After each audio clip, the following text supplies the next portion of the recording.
Վերնիսաժը մեր դեմքն է, հայտարարել էր նախորդ քաղաքապետ Կարեն Կարապետյանը։ Այն բնութագրել էր փնթի ոչ ներկայանալի եւ սկսել վերանորոգումը։ Այսօր նրա գործը կիսատ է մնացել։ Երևան ժամանած յուրաքանչյուր զբոսաշրջիկ անպայման այցելում է այստեղ, Հայաստանից իր հետ որևէ հուշ տանելու համար։ Նրանց հետաքրքրում են զուտ ձեռքի աշխատանքները եւ ոչ թե դրանց հեղինակները։ Իսկ ովքեր են նրանք։ Ես չարչի եմ թակավորի կերպարանքով։ Այս ընտանիքը սա պահում գրականությունը հոգի սա պահում։ Գրող Լևոն Ջավախյանն ընտրել է վերնիսաժը, իր իսկ բառերով մեծապատիվ մուրացկան չդառնալու համար։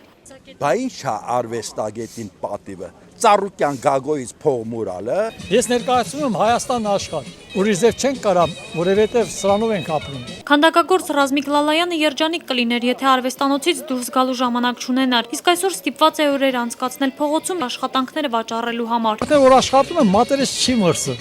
40 տարվա գորգագործի Անյա Գրիգորյանի մատները ժամանակ առ ժամանակ հրաժարվում են իրեն ենթարկվել, սակայն ստիպված է անդադար աշխատել։ Նրա գորգերը հիմնականում գնահատում են զբոսաշրջիկները եւ որոշ տեղական պաշտոնյաներ իրենց աշխատասենյակները զարդարելու համար։ Օրինակ, մի հատ այ բուբեն են տղաները տարե մեր բանին նվերտվեց Զինուժի նախարարին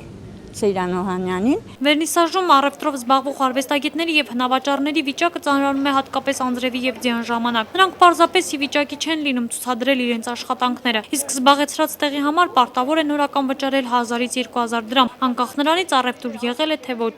Նելի Լազարյան, Սարգիս Համբարձումյան, IPF